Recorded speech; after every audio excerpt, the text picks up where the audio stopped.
That's both of them with his little brother Brant.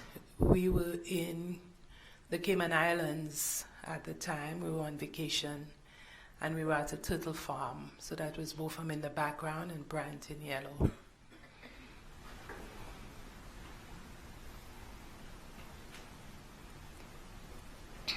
And then States Exhibit 328. Yeah, so that's a photo of both of them with my daughter Lisa and her husband Brant, and at the time her two boys. Her two boys are my two grandsons. She now has 3 sons. Now let's talk a bit about the age difference between Alyssa, Botham, and Brant. What's the approximate age difference between the 3? It's about 10 years. And how did Botham and Alyssa and Brent interact with that age difference apart? Yeah, both of them was my middle child. And so he brought Alyssa and Brant together because Alyssa and Brant are 20 years apart. So I always referred to him as the glue to my 3 kids because he was able to relate to Alyssa and bring Alyssa to Brant and vice versa. But both of them he also was this take charge type of person. So he was always giving advice, both to Alyssa and to Brant. Although he was the younger brother, but he treated her like he was the older brother. And it was more so because he was bigger and taller than her. So he assumed the role of big brother, although she was 10 years older than him.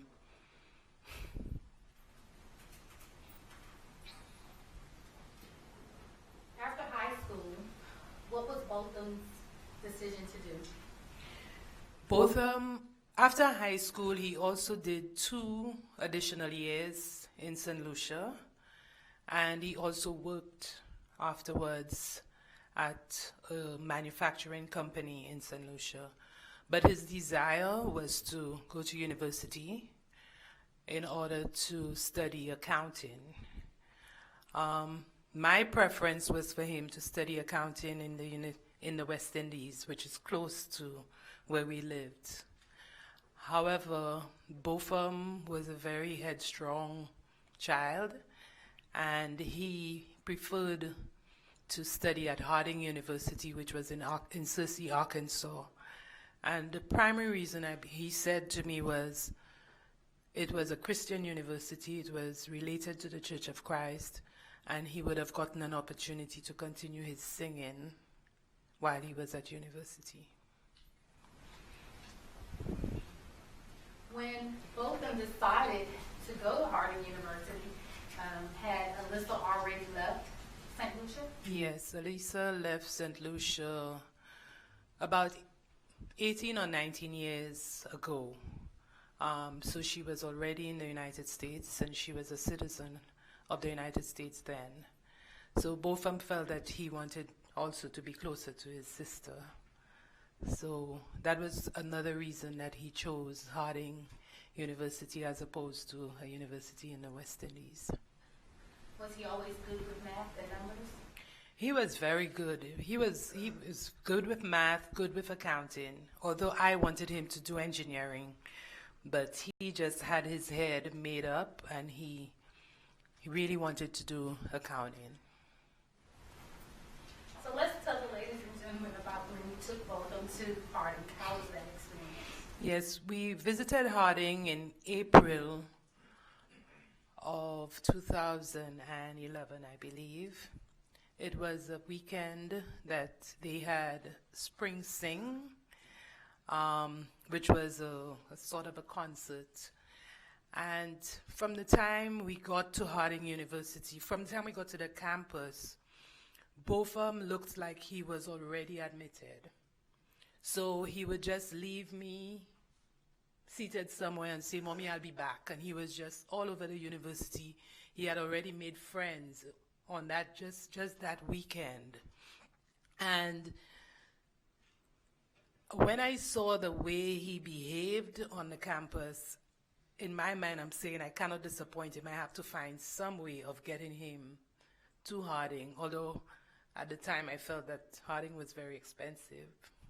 Coming from the Caribbean, we do not have United States dollars. We have Eastern Caribbean dollars, which are $2.70 to a US dollar.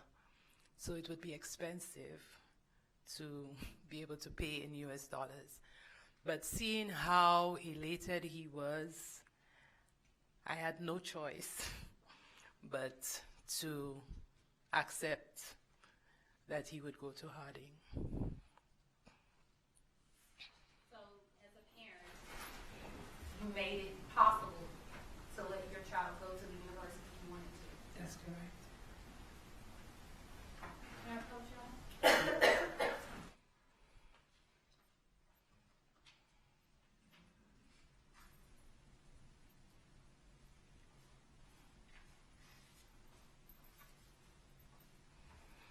I'm showing you States Exhibit 333, 334, and 335. All right. Do you recognize those photos? Yes, I do. And will these photos aid you in further discussing both them at Harding? Oh, yes. State entering to the next 333, 334.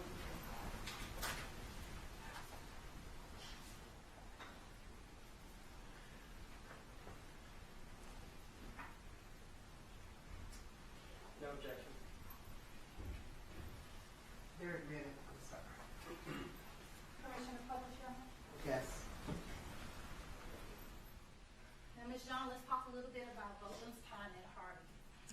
What type of activities did he do while at Harding?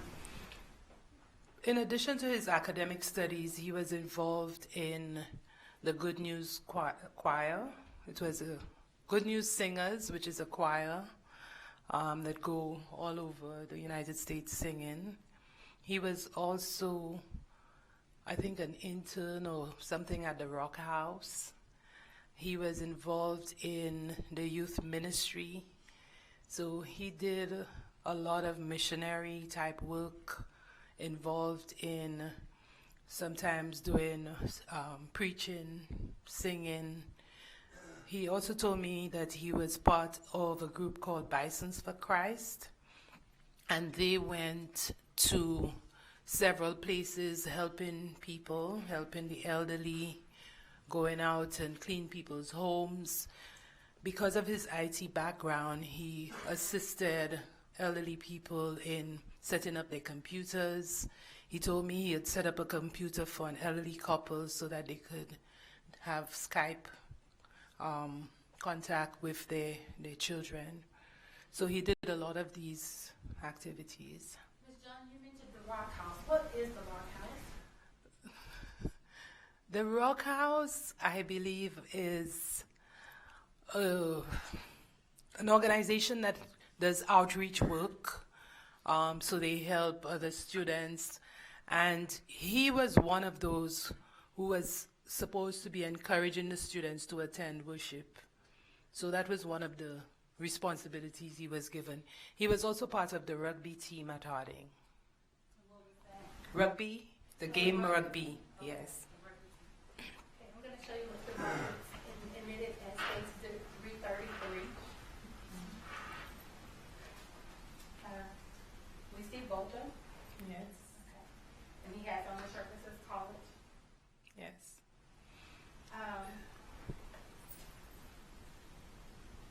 You talked about him going on mission trips. Is this a picture from one of his mission trips? Yes, this is a trip. All the others who are in the photograph are students with two adults from Harding. So he brought these students to St. Lucia. The background is the Boys Training Center, which is a center for delinquent boys in St. Lucia. And when he brought brought his fellow students and that team to St. Lucia, they concentrated on reaching out to these delinquent boys together with an orphanage that they visited and many other institutions, but mostly institutions that had people who were at risk in some way. So the elderly home, the elderly folks home, the orphanage, and delinquent boys. He concentrated a lot on serving these people. How many years did both them and his classmates from Harding come back to St. Lucia to do mission trips? There's so many. Oh, sorry. Yes, ma'am. How many years did both them and his classmates from Harding come to St. Lucia to do mission trips? Do you recall? There are many, because he started 1 year after he went to Harding University, so that's 2012. And since then, they have come every year. 1 year they came twice. So there seem to have been about 7 or more trips to St. Lucia. And then it states Exhibit 334. Is that just another group of, a picture of the group that was in St. Lucia? Yes. I'm not sure if it's the same year of the first photo, but that's a group of the students that came to St. Lucia, and they're at a sky ride park. So he took them. Is it zip lining? Zip lining, that's right. And then states Exhibit 335. Yes, that's the group that came in the spring. And both of them, together with Jake, the one with the white shirt on the opposite end of both of them, led, yes, the two of them led that team that year. The 2 adults were not there during that time. And that's a photograph taken in front of the church that we worship at in St. Lucia.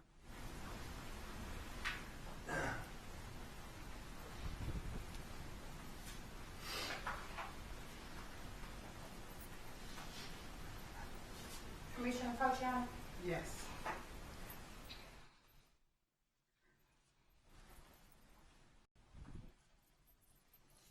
I'm showing you what's been marked for identification purposes. States Exhibit 330, 331, and 332. And are these photos of both of them? Yes. Sir? Yes. And will they aid the jury in understanding your testimony as you're giving? Oh, yes.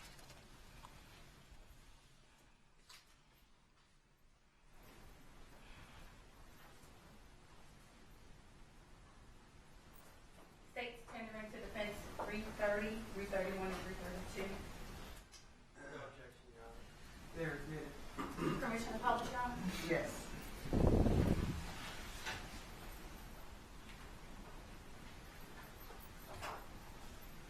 I'm showing you Ms. John, States Exhibit 332. When was this photo taken? I think this photo was taken about 2 years ago. Might be 2017, but I know for sure it was taken in Jamaica, where both of them attended the annual Caribbean Lectureship of Churches of Christ. So he was a song leader, and every year the Churches of Christ meet in a different Caribbean island, and this time it was in Jamaica. And so you said he was a song leader. Explain to the ladies and gentlemen of the jury what his roles and responsibilities were as a song leader for the conference.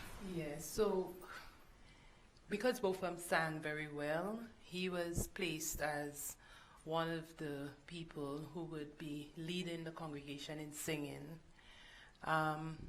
So that Caribbean lectureship had members of Churches of Christ all over the Caribbean, the United States, in some cases England.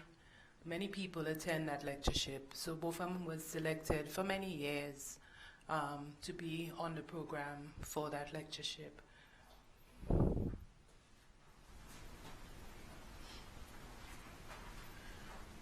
I'm showing you what's been marked as States Exhibit 330.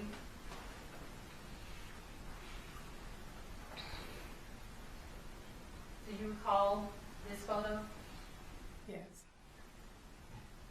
Tell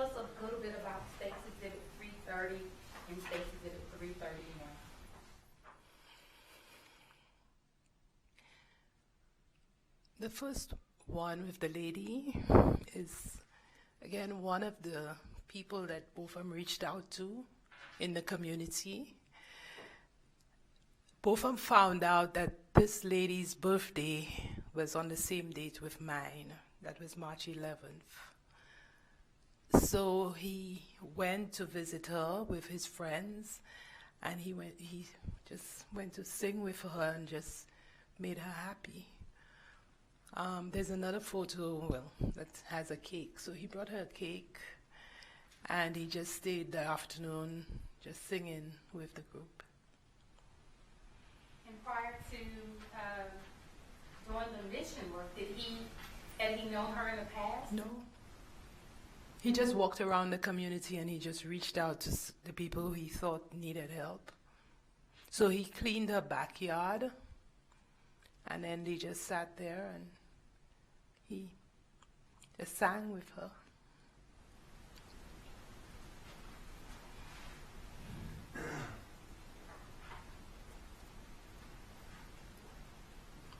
And then in State Certificate 331, Ms. Jean, did your son have a passion for helping others?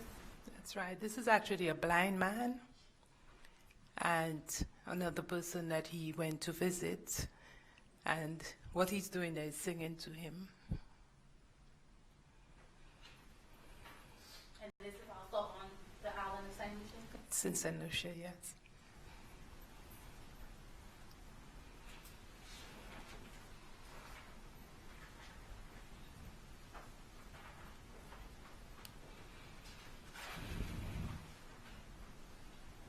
Now, Ms. John, I want to talk a little bit about the day that you were notified that Botham was no longer with us. Do you recall where you were? I was in New York with my daughter at 12:30 a.m. on September 7th when she came to inform me that she had gotten a call and that somebody told her that Botham was shot and that he died.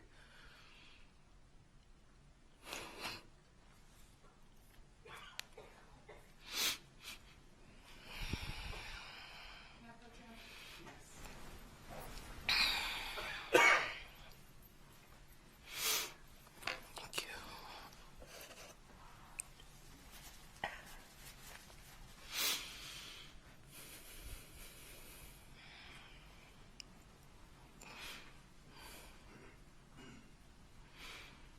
And when you received that news, Ms. John,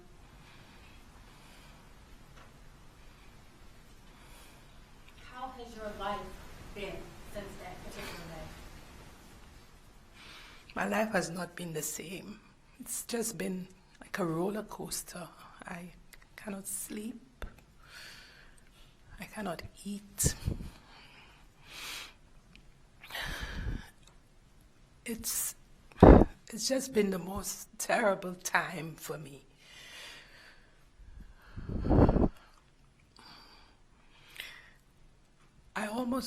I'm not able to work, but I just try to busy myself just to see if it will get out of my head. But it's been very, very, very difficult. And so, since this incident has occurred, you haven't been able to go back to work? I went back to work in January of this year, but it's very, very difficult.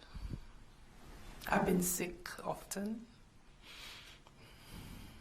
and I have to try to keep the family together because everybody's in pain. I've had to seek counseling every Tuesday. I have to get a therapist to come in and help. And I try to pray and fast and do all sorts of things just to help me get by.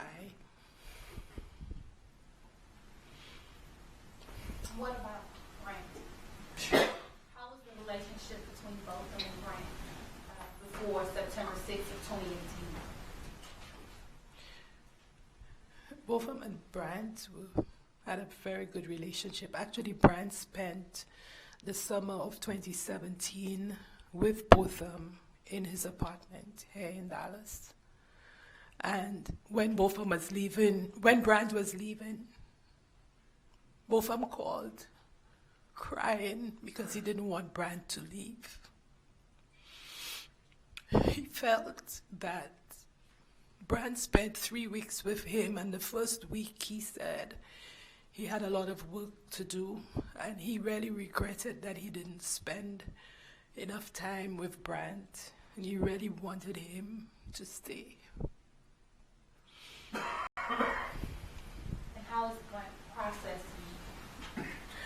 I'm very concerned about him because he's just been very, very quiet. In the beginning, he was just punching down all the walls and everything, but now he's gotten quiet. And have you been able to get help or counseling for Grant? He's been doing some counseling, but he doesn't speak much. So I'm not sure what's going through his mind.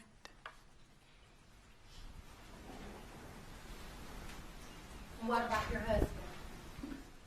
How is the relationship between both of them and your husband? Botham again felt that he was the one to give advice. So his dad preaches as well, and he would call his dad, especially on a Sunday, and they would go over the sermon, and he would always tell his dad, like, why didn't you do the sermon this way? Why didn't you look at it from that way? And why didn't you use that scripture? And why didn't you? So they were very close. We had a very, very close family. Very, very close. Both of them once surprised me for Mother's Day. I didn't know he was coming.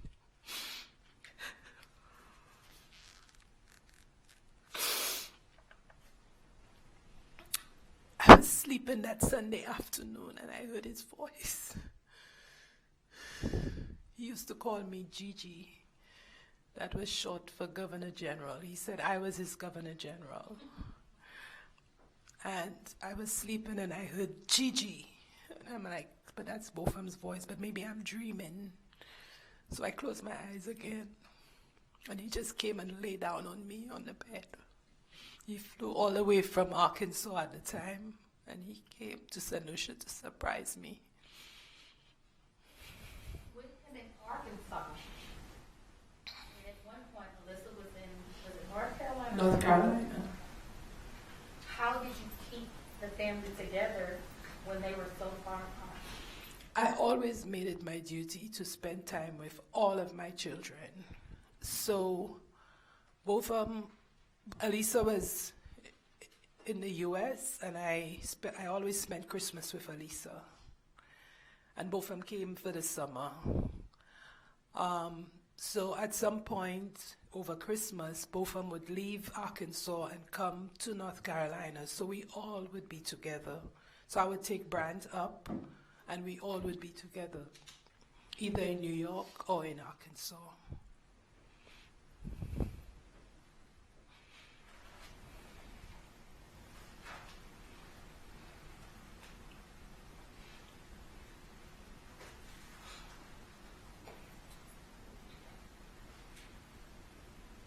At one point, both of them took an internship with PwC. Do you recall that? Yes. Did he tell you about that process and how he got into that job? Yes. Can you share that information with the jury? In 2015, both came to Dallas to have an interview for that internship. Both of them called me crying, and I thought there was something wrong. And he said, "Mom, I made it for the internship."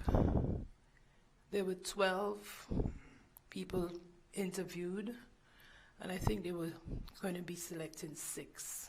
So he was very nervous. He didn't think that he would have made it. And he was selected for the internship at PwC. And during the time he was on the internship, it was supposed to be for 6 weeks. But he was offered an extension for 6 months.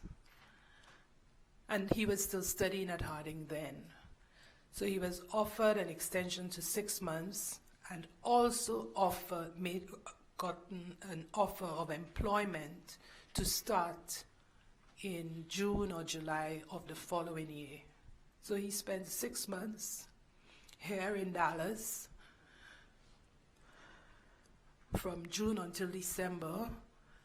He returned to Harding in January, graduated in May, and then came straight back to Dallas in June of 2016.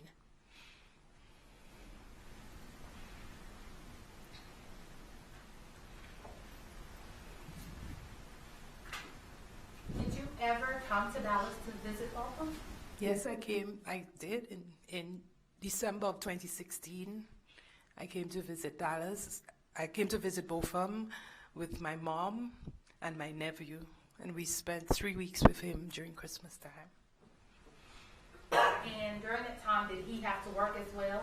Yes. He was working in Austin. He would travel to Austin on a Sunday and return on a Thursday or Friday. So the first week that we spent with him, he took us to Austin. And he put us up at one hotel and he stayed at another hotel. He said it was because he didn't want us to disturb him because he was still at work. So he didn't mix business with pleasure. He stayed at one hotel and he said, "Y'all are on vacation, I'm not." So, but we had a good time with him. Ms. Jones, when was the last time that you saw Botham before he passed away on September 6th of 2018? I saw both of them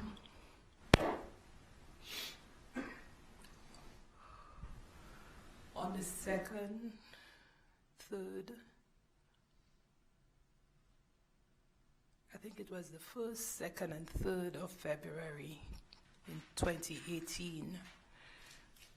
I was in New York, and both of them came across to New York to visit me. His dad was there as well, so that was the last time we saw him. And how was that visit? Beautiful.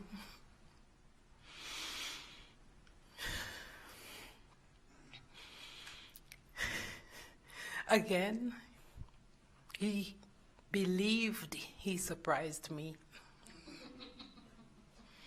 You knew he was coming. Yeah. So, but he told everybody not to tell me. But a little bird told me. So. And when was the last time you spoke with him on the phone? I spoke with him on September 5th. That was the day before. He called about 9:30 in the evening.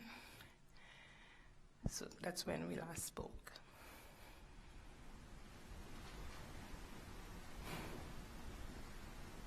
And this past Sunday was his birthday?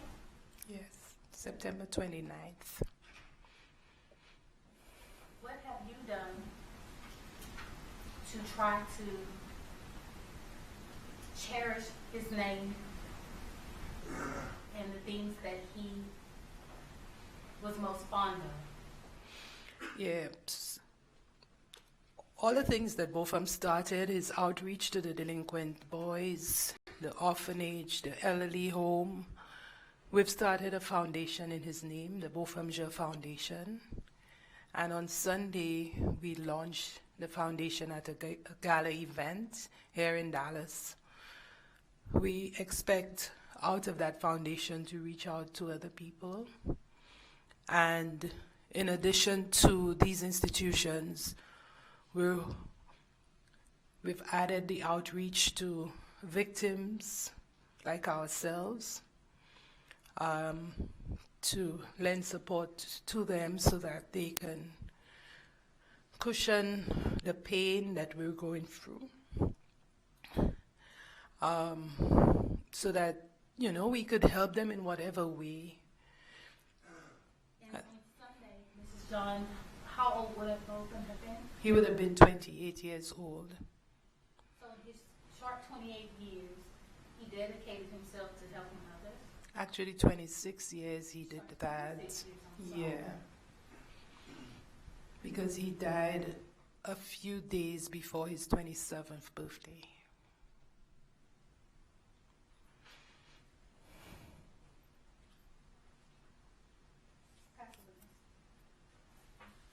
I have no questions. Unless you can excuse. No, no objection. Thank you very much, Ms. John. Statement call, Carrie Ray.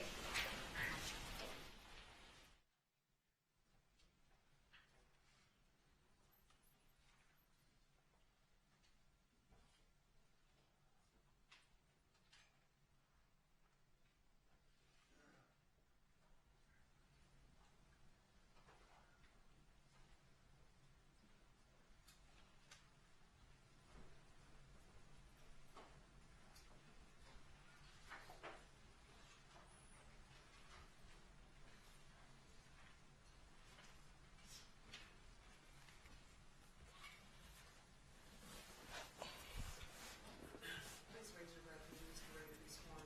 Do you swear or affirm that the testimony you will give will be the truth, the whole truth, and nothing but the truth, so help you God? Yes, I do. Thank you very much. And proceed. Thank you. Mr. Ray, would you please introduce yourself to the jury by your first and last name? Kerry Ray, And would you please spell it for the court reporter? Kerry. Last name Ray, R-A-Y. And Mr. Ray, how did you know Mr. John? I was his coach, which is basically his direct boss, and then he also worked on my engagement. Okay, and now I see you speak a little fast, and so the Okay. court reporter has to take down everything that you say, so if you would just slow down a little bit when you speak. Sure.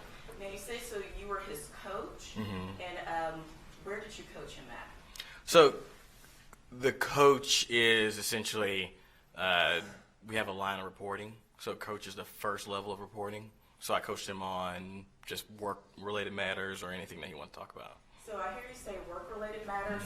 Did you work with Mr. John? I did. And please tell the jurors where you guys worked. PricewaterhouseCoopers. And Mr. Ray, what do you do for PricewaterhouseCoopers? I am a senior manager in our risk assurance practice. So we work on, basically work on controls and compliance. And what did Mr. John do at PricewaterhouseCoopers? He did the same. He was an associate. And Mr. Ray, when did you first meet Mr. John? I met Bo during his internship, which would have been about 4 or 5 years ago. And what stood out to you about Bo? Mostly his attitude. Just very nice, personable, lit up a room. He got along with everybody. He was one of those guys when he started his internship, we immediately felt comfortable with him. And so you immediately felt comfortable. Was it a feeling that we have to have this guy? Oh, well, for me it was, definitely. And why? Please explain to the jury why you felt that way. Yeah, well, I mean, what we do is very relationship focused, so we work with a lot of different people. And not only was he very personable, he was also very sharp. And what do you mean by very sharp? Because He was- and maybe some of the jurors, what exactly do you do at PricewaterhouseCoopers? I mean, we do a lot of different things. So when I say he was sharp, he's very intelligent. So if you just think about an auditor. I mean, I know most of you guys have heard that term. We're an auditor, just not. We focus on a bunch of different regulatory and compliance matters. So it's a field where you need to use your brain a lot and you need to solve problems. And he was very good at solving problems as well as working with the client. And so you said that you were his coach. What were you helping to coach him on? All right. So everybody has a coach. I have a coach, but it's basically just you're developing. I've got 3 or 4 of them, and you develop them through their career. So you want to encourage things that they do very well, and then you want to help them work on the things that they don't do so well. And was Bo the sort of man or employee that did things well? He did things very well. Was he receptive to criticism if there was something that he might need to work on? Very, to a fault, I would say. He was always looking to improve himself. Always looking to improve himself. Would you say, was he a go-getter? Oh, definitely. He always wanted to do more. And you met him in the internship process, so at some point in time, there was an offer for employment extended to Bo. Would you please explain to the jurors how that process and discussion came about? Yeah, so I mean, you do an internship, depending on what university or program you're in, determines when you do your internship. In his case, it was his junior year. So yeah, he received an offer, soon after or before his internship ended. So in many cases, we'll offer a full-term employment at the end of the internship. And is employment with PricewaterhouseCoopers competitive, would you say? Oh, very. What were, I guess, around the office, if you could help explain, what was Bo's typical day like, if there is such a typical day at PricewaterhouseCoopers? So there aren't a lot of typical days. I guess, but a general day would be, so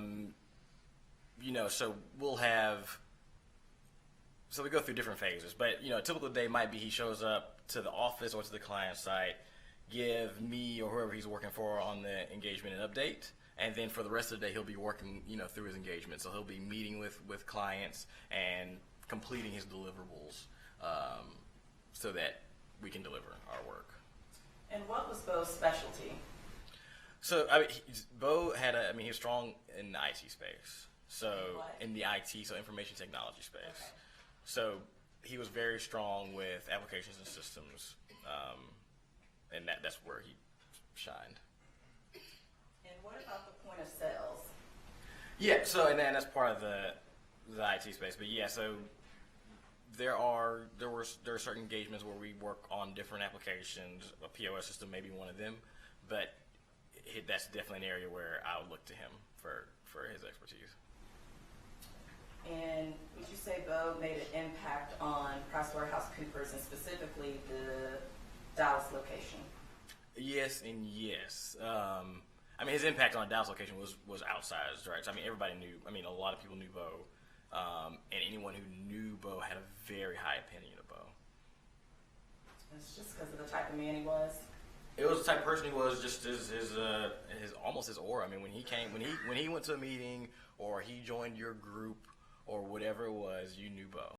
He was just big personality, nice person, big smile. Never really had a bad thing to say about anybody. That's the kind of person he was. And how has his passing impacted you and your fellow coworkers at PricewaterhouseCoopers? It's been rough. I used to see or talk to Bo on a daily basis for 3 years. I knew him. Our group has had a very difficult time coming to terms. And what do you mean by that? It's just not seeing him on a daily basis, or not having that guy to lift you up. It's been tough. And so did he provide, you said lift you up, so I'm guessing was Bo also a sense of comfort and support? For me and for many others, definitely.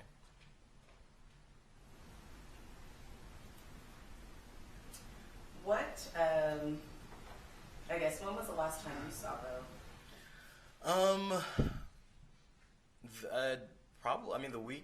The week he died, I saw him that week, or the week before. So I was at a conference the week he died, but we spoke every day while I was away. That was our relationship. So he worked on my engagement. We spoke by phone, text, emails, and I just remember sending him a few messages on the plane while I was getting ready to take off that night, and I know by the time I landed, he was no longer with us.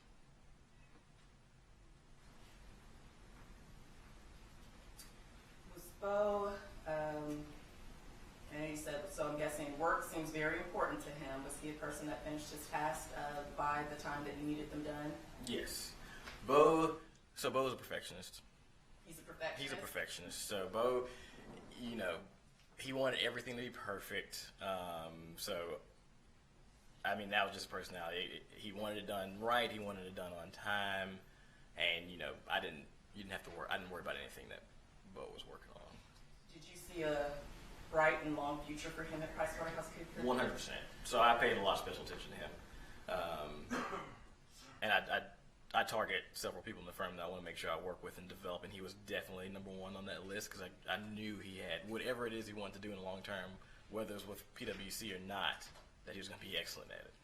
And he's going to be excellent at it. Yeah. What would you say his potential was like? Unlimited. He was, yeah, I mean, he could write his own check, I think. He had his own path to go. I'll pass the witness. No questions. Thank you very much, Mr. Ray. You may be excused. No objection, No the state objection. Oh. The state will call Robert Watson.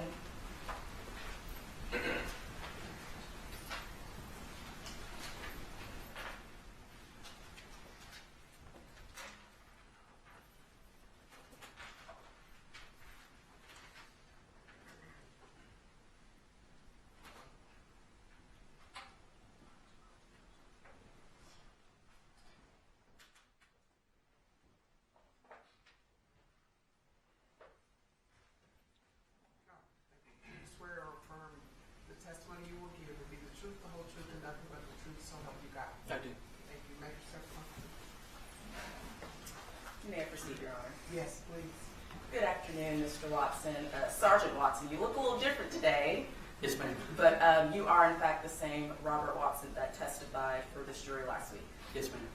And Sergeant Watson, we called you back because you were the defendant's sergeant for the CRT team, is that correct? Yes, ma'am. And I guess that would put you in sort of an immediate supervisor position. Yes, ma'am. And I brought you back because I wanted to ask you, in the years that you spent with as the defendant's supervisor and sergeant over CRT, did there come a time where you made an internal affairs affair referral based on some actions taken by the defendant? Yes, ma'am. And would you please explain those to the jury? It was regarding an incident where Ms. Geiger had an individual in custody, and she was by herself, and the individual got away. He got up and ran away. She called for assistance, and other officers showed up to help her. And this incident that you're referring to, did this occur in August of 2018? That sounds about right. Okay. And so you said it was a situation in which a individual got away. Was this a handcuffed prisoner? Yes, ma'am. And so did this handcuffed prisoner escape away from the defendant? Yes, ma'am. And did the defendant notify the immediate supervisor? A supervisor was on scene. He wasn't made aware that it was a handcuffed prisoner. He was not made aware? Yes, ma'am. And when were you notified that a handcuffed prisoner had escaped from the defendant? Several hours after that incident had occurred. And based off of, at the point in time when you learned of it, you felt that this was some information that you needed to make a referral to the Internal Affairs Division? Yes, ma'am. And that this was something more than just a situation that you could do verbal counseling for? Yes, ma'am. I'll pass the witness. Sergeant Watson, how long did you supervise Ms. Geiger? Whenever she started the CRT team, I was a supervisor then. Okay. And overall, during the time that you supervised her, was she a defendable officer? Yes, she was. Did she work hard? Absolutely.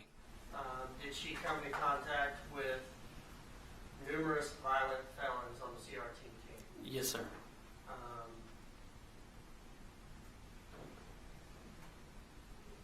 Did you trust her as far as her character with regard to being on your team? Yes, sir. With regard to this incident,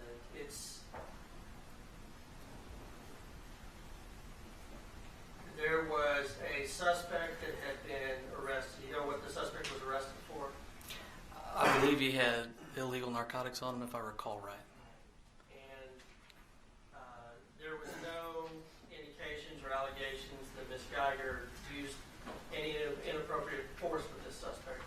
No, sir.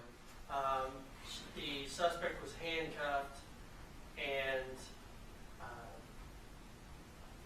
somebody let their guard down for a minute. And if you let your guard down, for a second, then this is what could happen. The guy ran off while handcuffed, correct? Yes, sir. Now, there was efforts made to immediately find this guy, correct? The suspect? Yes. And was that what everybody's immediate attention was on? Yes, sir. And a supervisor was out there, correct? Yes. And the supervisor, I guess, was informed that a suspect had escaped, correct? Yes. But the supervisor wasn't notified with the specific words that a handcuffed prisoner had escaped, correct? Yes, sir. And any time you have a suspect escape, especially handcuffed, you're going to want as a supervisor, it's your duty to inform the chain of command by requesting further investigation, correct? Yes, sir. And it's a not just for disciplinary purposes, but also for training purposes, correct? Yes, sir. And their officers are on a daily basis, a number of interactions with suspects and prisoners, and even though Ms. Geiger has dealt with numerous violent felons, your concern was that, okay, just we can't let our guard down for any second, and there needs to be clear communication afterwards. Is that fair to say? Yes, sir. Is this the type of violation in and of itself that would lead to serious discipline? Not that I've ever seen, sir. I'll pass the witness. Briefly, Your Honor. Sergeant Watson, were you on duty that day? I was not. Where were you? Were you at? I was on a day off. Yes, ma'am. Okay. But there was an on-duty supervisor, is that correct? Yes, ma'am. And the defendant did not notify that on-duty supervisor. True. She notified you, is that correct? Yes, ma'am. And you said you found out several hours later? Yes, ma'am. Is there a mechanism in place to where if we'll strike that. When you returned to duty, why did you feel it was important to make the referral instead of just do verbal counseling? Because we're required to notify the chain of command when a prisoner escapes custody. And a prisoner escaping custody, especially one handcuffed, that's a serious situation that the chain of command as well as the safety of the public need to be aware of. Is that correct? Yes, ma'am. I'll pass the witness. No, that's right. May we please excuse? No objection from the state, Your Honor. No objection. Thank you very much, Sergeant. They called Alyssa Finley. Sorry, who said? Alyssa Finley?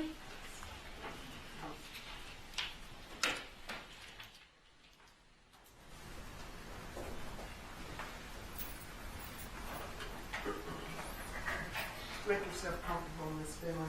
You're still under oath. Yes.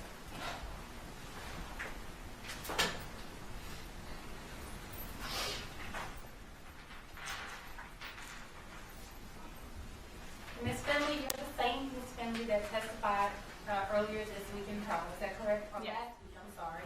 Yes, I am.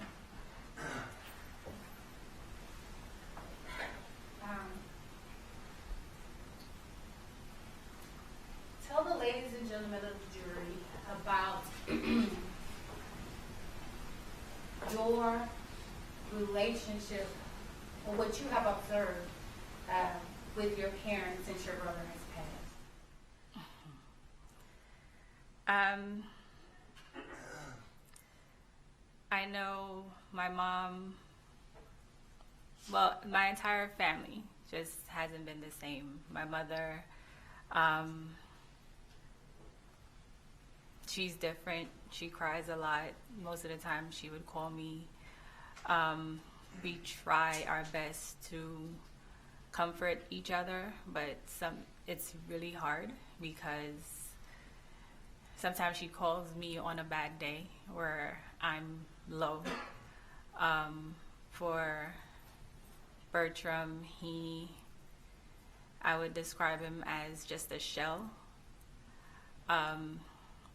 because it's like the light behind his eyes are off.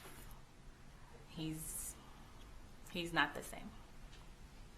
When you say he's not the same, his attitude and his demeanor's not the same?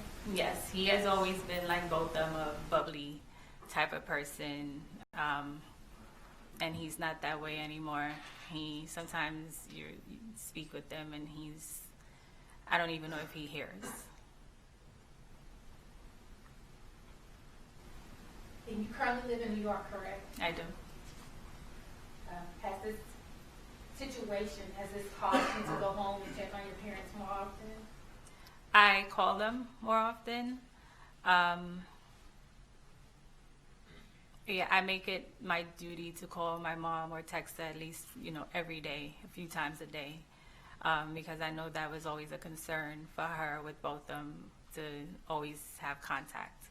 So again, even though I'm low, I would still make it my duty to reach out to her, just so that she knows that I'm okay.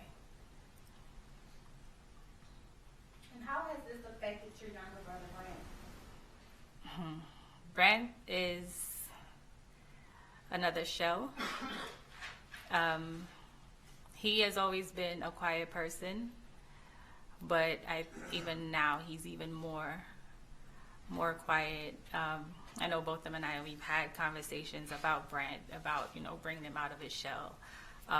When both of them visited Brand, my mom spoke of one time both of them went into his car and he called me crying like, Brad doesn't want to do anything with me, and he felt like he let Brand down because he left. So they didn't get more of an opportunity to bond. So he was very emotional about that. And so I don't know. I'm worried about Brand. Tell the jury a little bit more about your relationship with both of your children. You have 3 boys? I have 3 boys. And what are their ages? 14, 11, and 4. And did they call him Uncle Bo?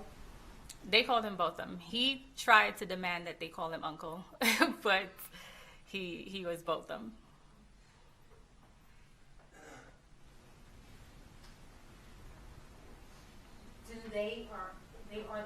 How are they processing life without both of them? When I told them what happened, it was the 7th. It was a Friday. They just went back to school. School started the 6th in New York, and every Friday they have a half day. So when they got home, I made them sit down and I told them what happened. Jaden, he's a lot like Brand, an introvert. So he cried, but his way of coping is every time both of them came to New York, he would leave some item of clothing for Jaden. So Jaden would wear, even though it's way too big for him, he would still wear it. His hoodies, t-shirts, he would wear them. Jareem, he's 11. Jareem, now he is scared of police officers. One time I picked them up from school and he came running scared, and I was scared because I thought something was wrong with him, and he came into the car and like, what's going on? And he said he just saw a police officer, and that frightened him. Jordan, if he walks by a photograph of both of them, he would say, oh, there's both of them, because both of them always used to sing with him. Jordan likes to sing, even though he's 4, and both of them would always sing with him. So. How often would Botham come to New York to visit you? Anytime he got the opportunity. And it would be for the weirdest reasons. He always wanted a reason to come to New York because he loved New York. When I closed on my house, September 2017, that was a reason. So he came, and I spent his birthday with him. He would come for Christmas, Thanksgiving. Any holiday, we tried to spend it together. And we heard your mom talk about how Botham thought he was the big brother. Yes. Would you say that you spoiled him? As I did. I think so. I would say I'm overprotective when it comes to my family, and I treated him like one of my boys, one of my children. So when he was attending Harding, he would call in the middle of the night for me to order a pizza for him and have it delivered to the dorm. So I would do it. If he wanted a new phone, he would call me. I'm like, fine, I will give it to him. So, yeah. And in fact, he was on your cell phone plan until he got a real job? For a while, up until it was, 2018, he tried to convince me to add him back to it.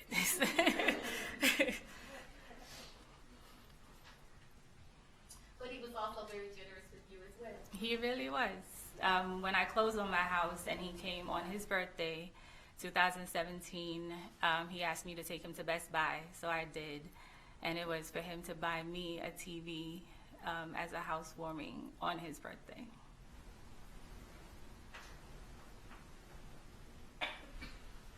And was Botham very active in his church here in Dallas? He was. He was really active. He was the song leader.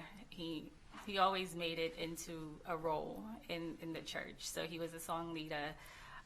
When he would visit in New York, and if we sang a new song that he didn't know, he would record it and go teach it back to Dallas West Church of Christ. So he was very active in the church. He also taught the youth ministry that was on Wednesday nights. He started that as well. May I approach the witness shop? Yes.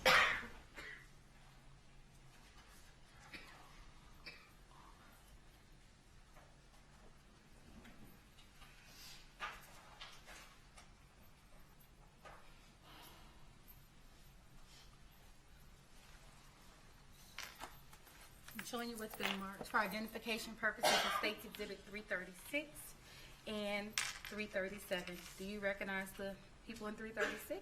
Yes. Okay. And 337 contains videos in which I showed you earlier, correct? Yes. And those videos of both of them singing? Is that correct? Yes, it is. Okay. And there's 336 and 337 to the bridge for me.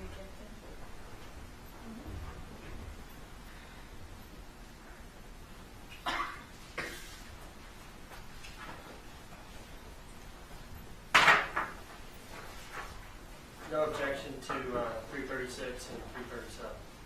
They're both admitted. Permission to publish, Your Honor? Yes.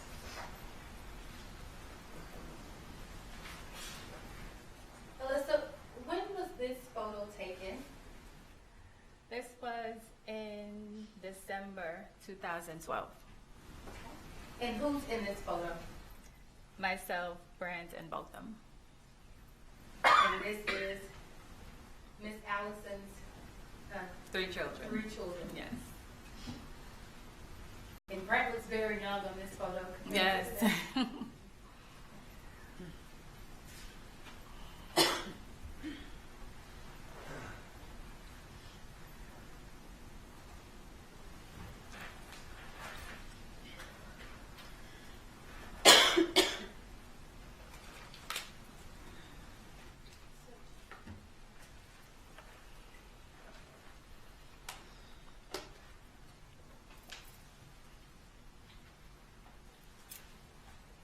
Thank you, Your Honor. And this is State's Exhibit 337, titled Bold Singing No.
hear his voice? Yes. And when you hear his voice, what do you think? How does it make you feel? That I want my brother back.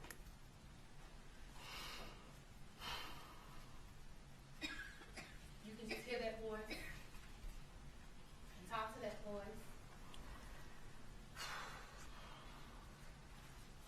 One last time. Yeah. Like if I could just continue our conversation, our last conversation, just not let him hang up the phone.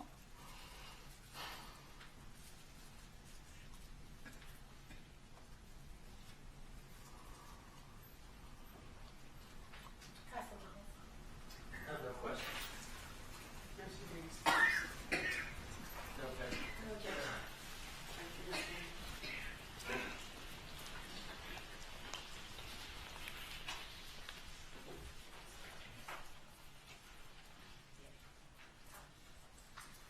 At this time, Your Honor, the state would like to offer and admit into evidence State's Exhibits number 356, 355, 354, 353.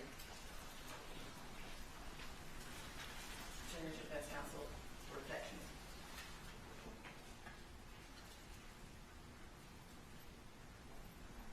Judge, we re-urge the objections made earlier as to exactly as articulated in front of the judge. We re-urge those objections to each exhibit at this time. All right, those objections will be overruled. Judge, permission to publish. Yes, ma'am.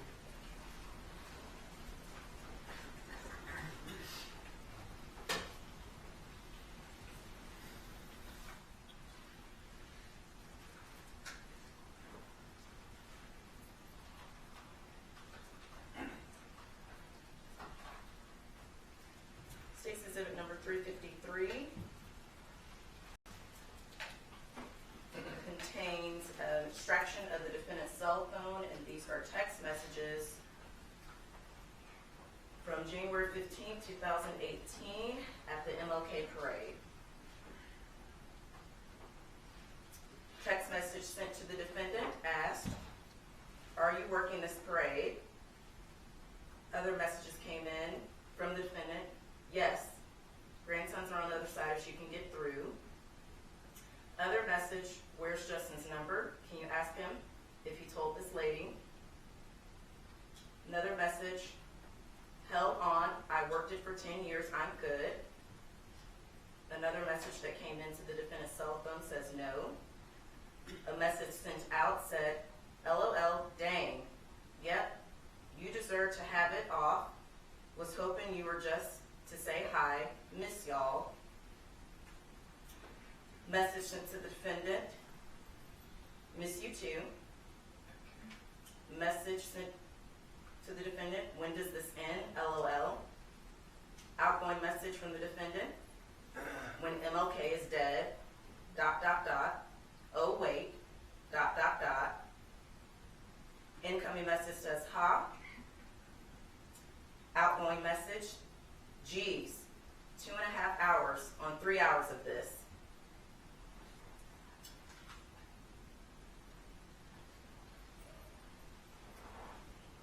Incoming message, "You could have met one. LOL, next time." Incoming message, "Standing at hardwood and MLK on opposite end."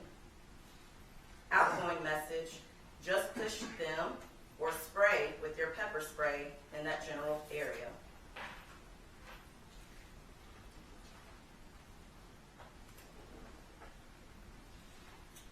State's Exhibit number 354. Again, an extraction report from the data from the defendant's cell phone. This is dated September 4th, 2018. Incoming message, "Do you know what you need? A German Shepherd." Incoming message, "I happen to have one for you." Incoming message, "She's not very smart, but she'll love you." Outgoing message, "LOL, is it your dog?" Incoming message, No, no, it's your dog. Incoming message. Although she may be racist. Outgoing message. I wish I could have one, but not in this apartment. Smaller than my old one. Outgoing message. It's okay, I'm the same. Incoming message. LMAO. Outgoing message. I hate everything and everyone but y'all. Outgoing message. Ranger would be eaten alive. Incoming message. Haha, no you don't.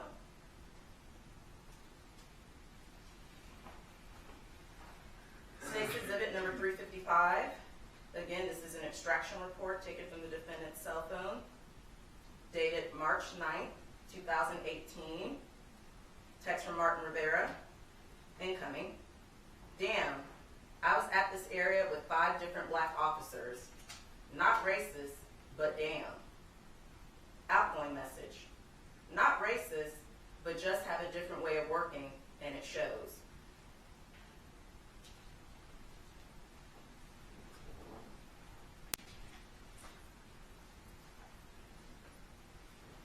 Just a moment, Your Honor.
The state would like to offer into evidence State's Exhibit number 401 and State's Exhibit number 357, 358, and 359, tendering to defense counsel for objections.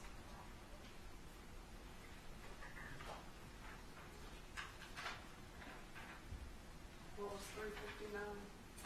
359 is going to be one of the social media posts.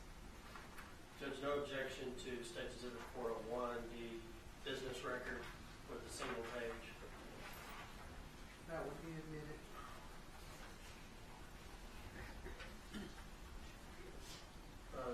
We object to State Exhibit 357 pursuant to Rule 901 of the Texas Rules of Evidence, as well as 401 and the balancing test in Rule 403, Your Honor. Overruled.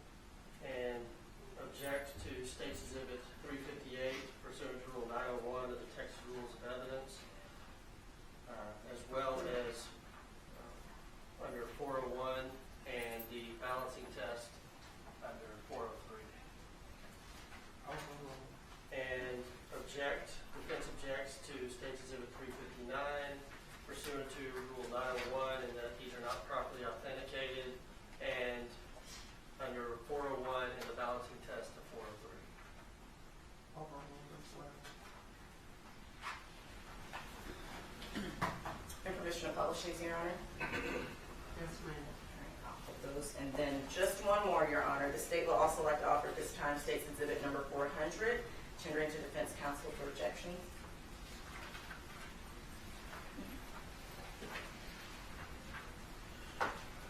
Your Honor, State's Exhibit 400 is the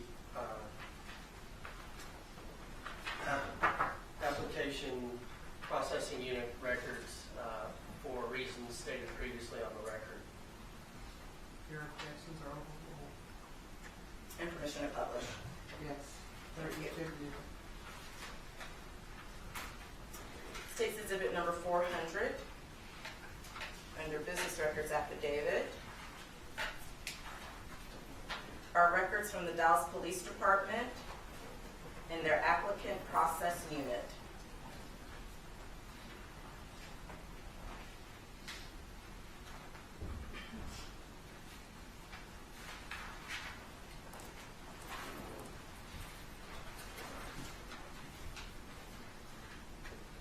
Dated for August 23rd, 2012. The defendant's name, Amber Geiger. Preliminary interview for the Dallas Police Department. Page 2, Section 3.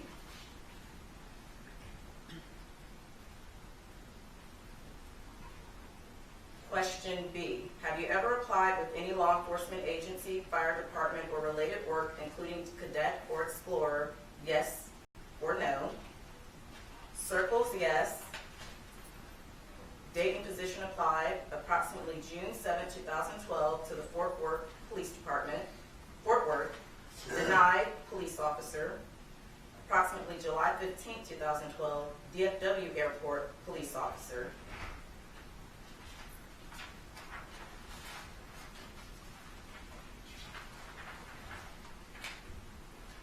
Page 4 of State's Exhibit 400. Drug usage. A. Have you ever smoked or experimented with marijuana? Circles, yes. Number of occasions, 3. First used, July 2009. Last used, June 20th, 2011. Thank you.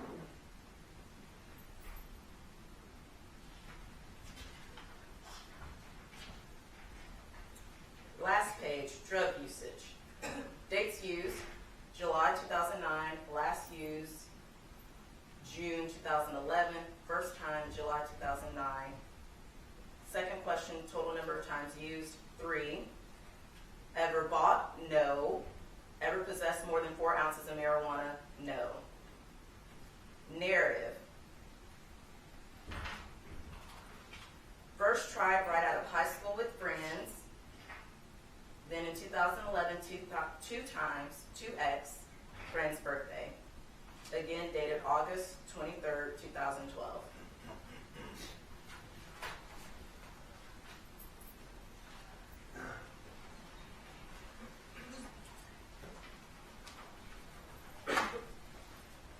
State's Exhibit number 357,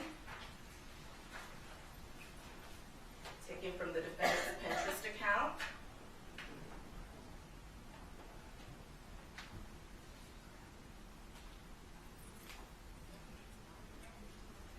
And it states, I wear all black to remind you not to mess with me because I'm already dressed for your funeral. The bottom of States 357.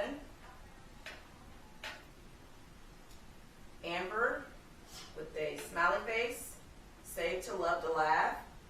Comment, yeah, I got me a gun, a shovel, and gloves. If I were you, back the fuck up and get out of me fucking ass.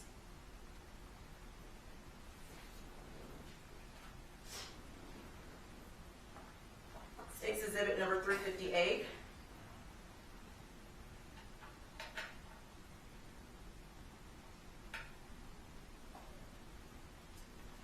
States, stay low, go fast, kill first, die last.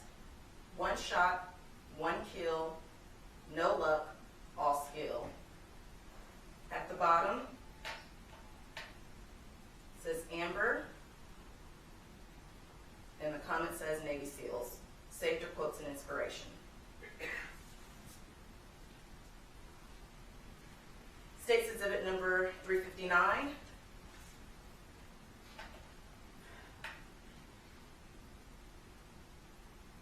States, people are so ungrateful. No one ever thanks me for having the patience not to kill them. At the bottom of State's Exhibit number 359, Amber, smiley face, save the love to laugh, comment, grateful minion.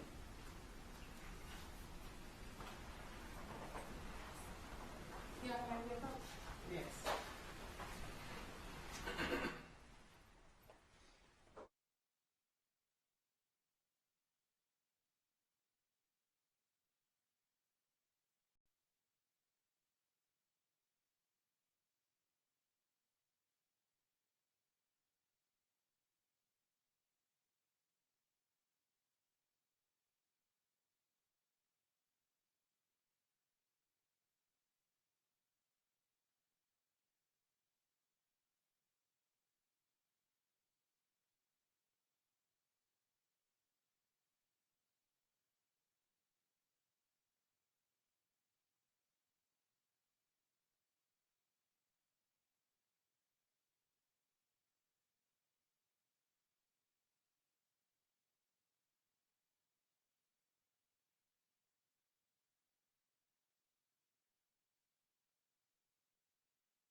start at 9:30, but remember the doors open if you want to get in line, whatever you